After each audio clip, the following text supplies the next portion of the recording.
LGBTQ. I'm Michael Smerconish in Philadelphia. The T was missing this week. We seem to have consensus on lesbian, gay, bisexual, and queer or questioning rights in America. In 2015, the Supreme Court upheld same-sex marriage in the Obergefell case.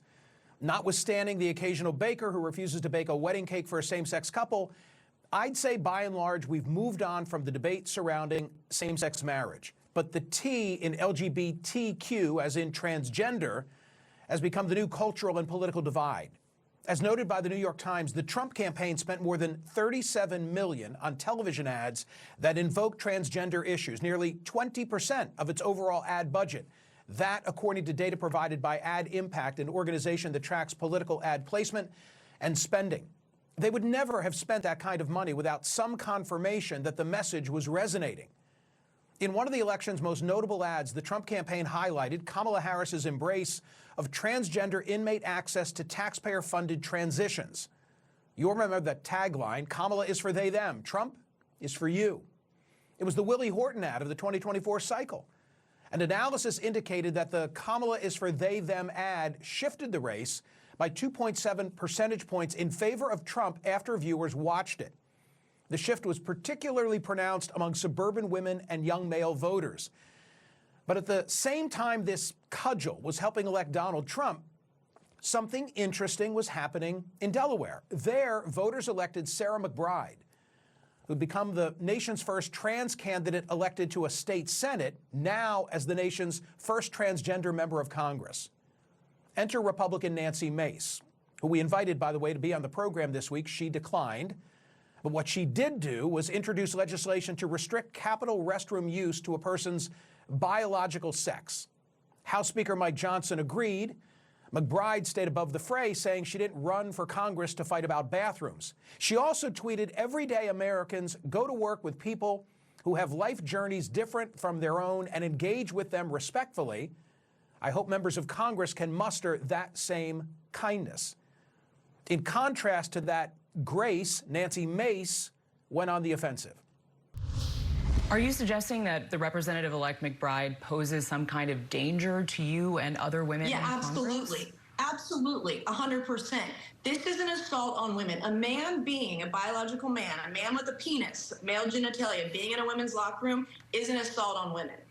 And so the question is, do I have rights as a woman or not? And I'm not going to allow the media or Congress to strip away women's rights for 0.5% of people out there that more than likely he's got a mental illness, and this is why he's doing this. He should not be forcing his private parts into women's private spaces. I'm absolutely a no hard pass on this. I'm going to fight it every step of the way.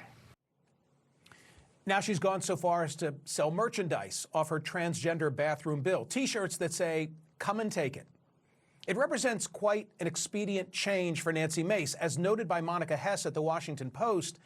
In a 2021 tweet unearthed this week, Mace posted a heartfelt pride message to her constituents. The pandemic kept all of us from fully celebrating Pride here in the Lowcountry in 2020, but hopefully, as we finally begin to open back up, we can all come together to celebrate the challenges our LGBTQ plus has overcome and the bright future ahead. And in March of 2021, she told The Washington Examiner, a conservative newspaper, I strongly support LGBTQ rights and equality. No one should be discriminated against. Hess also notes something that I've long said on my SiriusXM radio program, which is that women's bathrooms have stalls. Nobody's in anyone else's space, a detail that Nancy Mace seems to ignore. And yesterday on my radio program, I took a call from Yamani in Columbus, Ohio. She made an interesting point. She said, if Nancy Mace wants bathrooms assigned by biological birth, how is she going to feel when a trans man is now in the next stall? So what changed? The Congresswoman obviously realized the resonance of the anti-trans talk, which I find sad and despicable, and anti-conservative. What happened to the Gadsden flag, What happened to live and let live? Before the age of charlatans, there were real conservatives like Barry Goldwater, who when asked to campaign against gays in the military said, you don't need to be straight to fight and die for your country, you just need to shoot straight. Democrats were caught flat-footed by the GOP attack on the trans community. The New York Times reported that the Harris campaign could not agree on a response to the they-them Trump commercial. One idea was to note that taxpayer-funded transition surgery for inmates was in place when Donald Trump was president. And in the end, the Harris campaign just decided to condemn negative ads without mentioning Trump's transgender attacks. Former Philadelphia mayor, former Pennsylvania governor, head of the DNC, Ed Rendell, called this malpractice for the Harris campaign to not have responded directly to the they-them ad. Here's what Kamala Harris should have said, or at least what I would say. First, that upon reflection, taxpayer funds should not be used for the transition of the incarcerated. Second, when it comes to athletics, the goal should be inclusion, but not at the expense of fairness. According to Swimming World magazine, Leah Thomas, the trans swimmer at the University of Pennsylvania, soared from the mid-500s ranking in men's competition to one of the top-ranked swimmers in women's competition. That wasn't fair. Third, while we need to emotionally support all facing questions about gender identity, we should be cautious before embracing life-altering, non-reversible medical treatment for minors who are diagnosed with gender dysphoria. Fourth, and finally, that we will not sit idle while some among us, no matter the size of the population, are used as political fodder in the culture wars. When Nancy Mace demonizes the Representative-elect Sarah McBride, our first concern should be the message of non-inclusion that sends to our youth who are struggling with gender identity issues in their formative years, because that's bullying. Data shows they are the most susceptible to the risks of anxiety, depression, and suicide. According to a 2015 study at the Harvard T.H. Chan School of Public Health, compared with non-transgendered peers, transgender youth were found to have an elevated risk of being diagnosed with depression, 50.6% to 20.6%, suffer from anxiety, have attempted suicide, and had engaged in self-harming activities without lethal intent. So, Congresswoman Mace, pick on someone other than the most vulnerable among us. It's time to take politics out of the T of LGBTQ.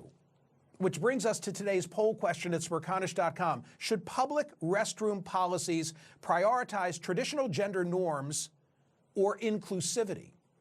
Joining me now is Zoe Tur. She is a transgender journalist, the helicopter pilot, you'll recall, who covered that infamous chase of O.J. Simpson's white Ford Bronco on the 405. Zoe, nice to have you back on the program. You heard what I just had to say. Anything thank you. Anything top of mind that you wanted to get off your chest? I wish I had wrote what you said on the air. It was right on target. Very good. It's true. The politics should be out of this. And, Nancy Mace, to me, looks like she's doing a really great imitation of Marjorie Taylor Greene. That's what she sounds like. She's running around between UFO hearings and now taking on the great bathroom thing, as a grift to make money. It works. You can't go after the gays or gay marriage anymore, really, because the fundraising, you couldn't raise over that any longer. So they found themselves a transgender issue. And I mean, most people have never even met a trans person. Zoe, at what point in your own experience, can't believe I'm asking the question, but I am, but at what point in your own experience did you begin using the ladies' room, and what was that like? The first time was after sexual reassignment surgery. So after I had gone through extensive surgery, and it was about 2 years or so while I was on hormones. And that was the first time I felt compelled to use a woman's room. And I've never had a problem all around the world. And, no one has said anything. And, maybe because, I'm seen as female, but I can understand the trepidation and fear among some people. People are very fearful right now. And, they've been told that transgender athletes are going to be taking over sports. and they're going to be invading our women's, only spaces. This is all fear mongering. It sells. It's great for fundraising. And the Republican Party knew this and they used it to their advantage. Very cynical, but it works. And then you're left with Kamala Harris and others trying to fight against, a perceived threat. It's hard to fight a lie. It's hard to fight a mean threat. It is, you're already on your back foot trying to get control of the narrative. By that time, people, if you keep telling people the same lies over and over, within a couple of weeks, they start believing it. Zoe, you heard me say that I'm for inclusion in athletics, but not at the expense.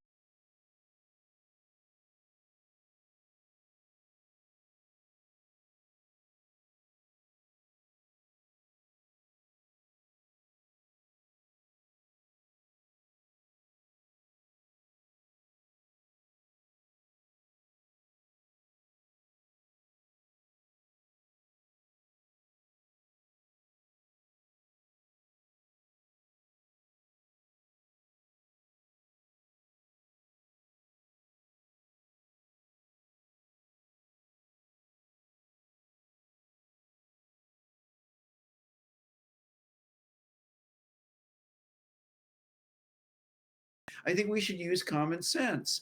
And with respect to women's areas, I think you should have gone through sexual reassignment surgery at least before you start using a women's private dressing room or shower area.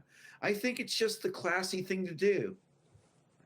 You heard me say that the Trump campaign commercial was most resonant with suburban women and young men. There is a perception among some that today a kid comes home from school and says, I'm not comfortable in my body, and by tomorrow, a transition is underway. Before you leave us, because I'm short on time, speak to the issue of what level of support and at what stage in circumstances of gender dysphoria. Well, can you kind of give me more, can you kind of explain that? Yeah, what I mean is, what should be the posture of society, I'll make it global, relative to a minor who believes they're experiencing or has been diagnosed with, two different things, I guess, gender dysphoria? At what stage do we do something? Do we intervene? Yeah. I think you monitor that child. You provide as much love as you can, and you hold off doing any. I mean, there are really no medical treatments. They're not done until a child is approaching puberty, and the only drug, the only medication that a child would get, it's not hormones, it's something called spironolactone, and it's essentially a testosterone blocker. So what you're doing is you're stalling, you're slowing down, this change in adolescence. That's all it is. And in fact, women and men's gymnasts actually have this problem where their testosterone drops and men stay more, they still look very young, and women don't necessarily, their periods stop. So there are other people like this, and all you're doing is giving somebody a testosterone blocker so they don't get the secondary sex characteristics that are nearly impossible to remove should you decide to go further with your transition later on when you're old enough to make a decision like that. Zoe, complicated question. Maybe I shouldn't have saved it for last. We'll come back and we'll continue it, and thanks so much. Anytime, Michael. Thank you. Hit me up on social media. I'll respond to some throughout the course of the program. Catherine, what do we have? Michael, why are you so insensitive to the privacy of women and girls in bathrooms, but not on the playing field? I think that, Nancy, that this was overinflated by Nancy Mace for all the reasons that I described. There are stalls in those Capitol Hill restrooms, and what will be her response when it is a trans man, because that's what she's asked for, right? Someone biologically or at birth born male. Is she going to be comfortable in that scenario? Can't we just resolve this like adults and create bathrooms that are compatible for all? I think that's the solution. Make sure you're going to Smerconish.com, answering today's poll question. Ready? Should public restroom policies prioritize traditional gender norms or inclusivity? Up ahead,